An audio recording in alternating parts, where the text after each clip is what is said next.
구약성경 사사기 4장에서 우리는 사사 드보라를 만날 수 있습니다.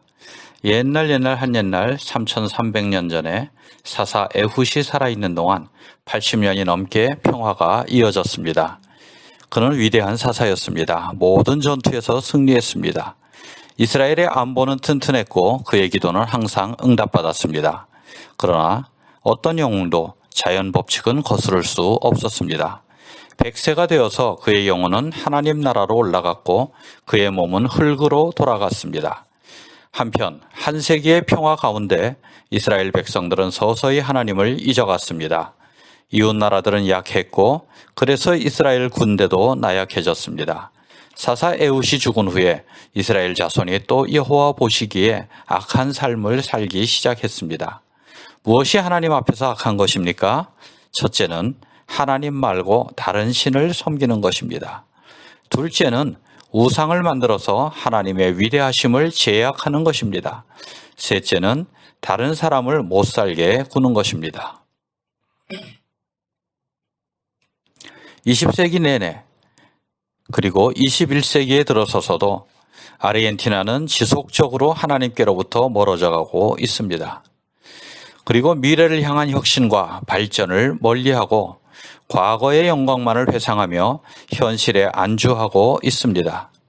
물건을 많이 만드는 일에는 소홀하면서도 돈은 너무 많이 찍어내고 있습니다. 그래서 공급은 부족하고 인플레는 높아집니다. 그 결과로 아르헨티나는 세계의 금융자본의 먹잇감이 되어버리고 말았습니다.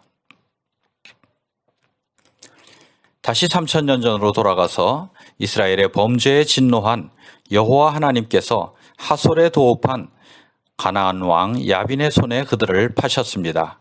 하솔은 이스라엘 북쪽의 도시국가입니다. 이스라엘에서 레바논, 시리아 또는 바벨론으로 가려면 하솔을 거쳐야 했습니다.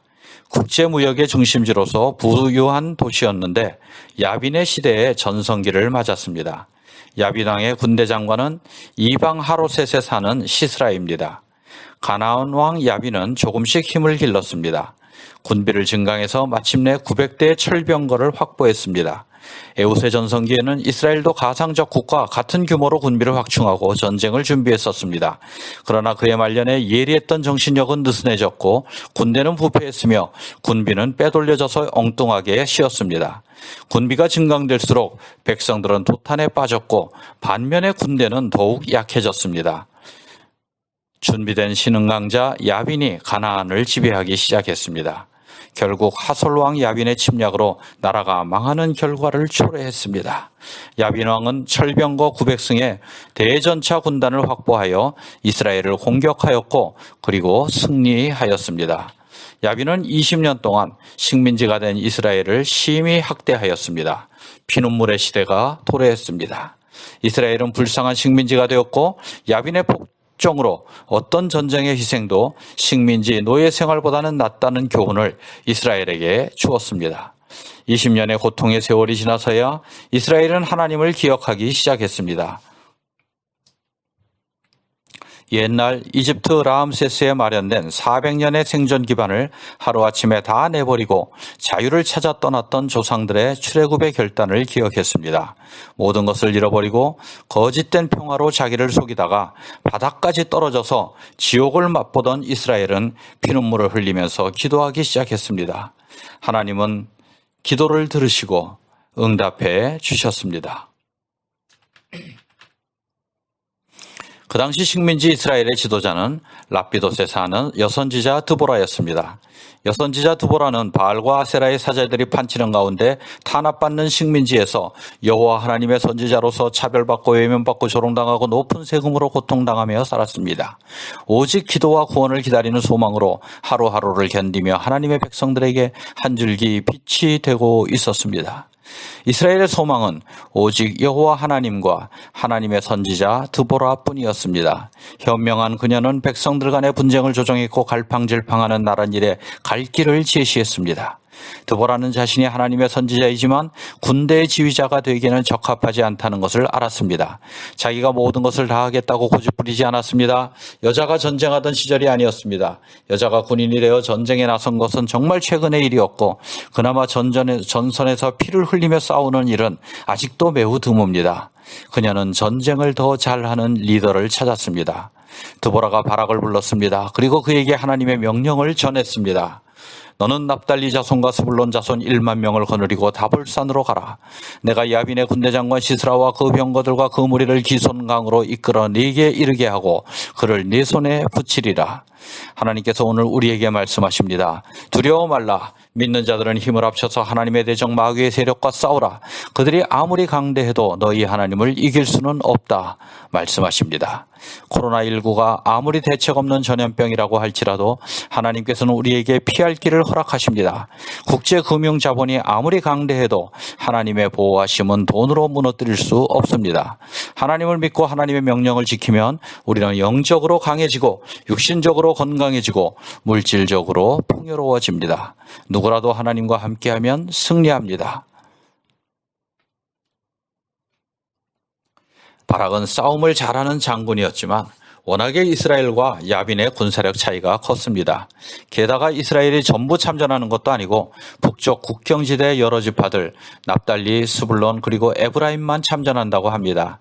전 이스라엘의 반의 반만이 동원됩니다. 그렇다고 하나님의 말씀을 믿지 않는 것도 아닙니다. 바락이 그녀에게 대답합니다. 하나님의 선지자 드보라, 당신이 나와 함께 가면 내가 가서 싸우겠습니다. 그러나 당신이 나와 함께 가지 아니하면 나는 가지 않겠습니다. 사실은 바락의 믿음이 좋은 믿음입니다. 하나님의 사람과 함께 나가서 싸우고 이기리라 믿었습니다. 하지만 더 큰 믿음은 가지지 못했습니다. 바락에게는 눈에 보이는 증거가 필요했습니다. 그래서 하나님의 선지자가 함께 참전하기를 요청했습니다. 오늘날에도 군대에 군목이 있어서 군인들과 함께 전장에 나가서 승리와 평화를 위하여 하나님께 기도합니다. 보지 않고 믿는 자들은 복되다고 예수님께서 말씀하셨습니다. 하지만 예나 지금이나 우리는 보는 것이 믿는 것이라고 말하고 있습니다. 더 큰 믿음은 아니지만 작은 믿음도 큰 역사를 이루어냅니다. 예수님 말씀처럼 겨자씨만한 믿음만 있어도 산을 옮기는 기적이 일어납니다.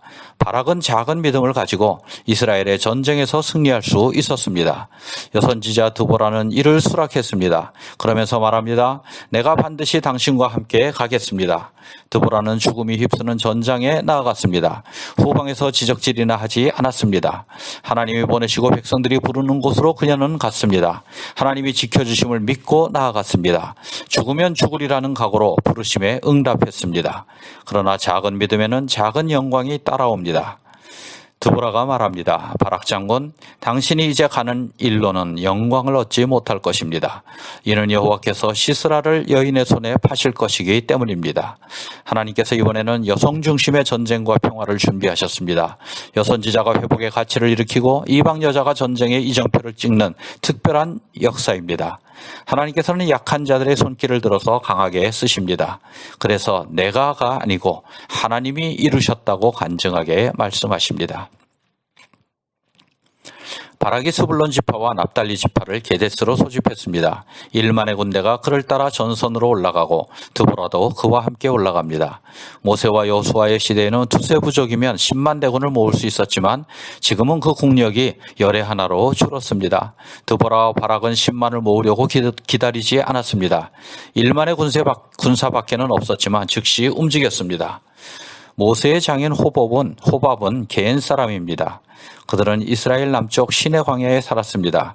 그런데 호밥의 자손 중 게엔 사람 헤벨이 자기 족속을 떠나 이스라엘 북쪽까지 이민 가서 게데스에 가까이에 살았습니다. 아비노함의 아들 바락이 군대를 모아서 다볼산에 진영을 구축했습니다. 스파이들이 이 사실을 시스라에게 보고했습니다. 시스라가 모든 병거 곧 강철 탱크 900대와 자기와 함께 있는 온 군사를 이방 하로셋에서부터 기손강으로 모았습니다. 드보라가 바락에게 예언합니다. 일어나라. 이는 여호와께서 시스라를 네 손에 붙이신 날이라. 여호와께서 너의 앞서 행하지 아니하시느냐. 이 말씀을 듣고 이에 바락이 1만 명을 거느리고 다볼산에서 평지로 진군합니다. 겉보기에 시스라의 군대는 바락의 이스라엘 군대에 비해 매우 강대한 군대였습니다. 하지만 이스라엘의 비밀 병기는 하나님을 믿는 믿음입니다. 이스라엘을 도우시는 하나님의 능력입니다. 여호와 하나님께서 바락의 앞에서 시스라와 그 모든 병거와 그 온 군대를 천사의 칼날로 쳐서 패하게 하십니다. 시스라가 병거에서 내려서 도보로 도망쳤습니다. 바락이 그 병거들과 군대를 추격하여 이방 하로셋에 이르니 시스라의 온 군대가 전멸하고 남은 자가 없었습니다. 시스라가 걸어서 도망하여 겐 사람 헤벨의 아내 야엘의 장막에 이르렀습니다. 그때까지 하솔 왕 야빈은 겐 사람 헤벨 부족과 관계가 좋았었습니다.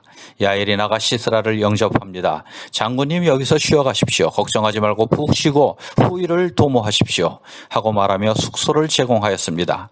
목마른 시스라에게 마실 것을 주니 그가 마시고는 경비를 부탁하고 극한 피로 끝에 금세 잠들어 버렸습니다. 아르헨티나 여자들을 보면서 그녀들은 주도적이고 책임지는 사람들이라는 생각을 하곤 했습니다. 겐 족속 헤벨의 아내 야일도 마찬가지였습니다. 그녀는 하나님 앞에서 옳다고 믿는 대로 행동했습니다. 깊이 잠든 시스라를 보고 헤벨의 아내 야일이 텐트를 고정하는 말뚝을 가지고 와서 망치로 박았습니다. 시스라는 잠자다가 날벼락을 맞고 죽었습니다. 야빈왕과 겐 사람 사이에는 평화와 동맹이 있었지만 하나님이 역사하시니 인간의 동맹은 한순간에 깨져버리고 말았습니다. 마귀가 이스라엘 가운데 죄악과 부패를 숨겨두었지만 하나님께서도 대적에 다니는 길에 하나님의 사람을 준비시켜 두셨습니다. 야엘은 결정적인 순간에 하나님 편으로 돌아왔습니다. 야엘이 바락을 맞아들이면서 죽은 시스라의 시신을 넘겼습니다. 야빈의 군대는 괴멸되었습니다. 이날의 승리 이후로도 전쟁이 계속 이어졌습니다. 그러나 그동안 연전연패하던 이스라엘이 이제는 연전연승하기 시작했습니다.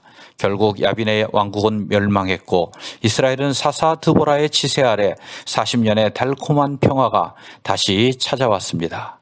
평화는 하나님과 함께할 때 주시는 선물입니다.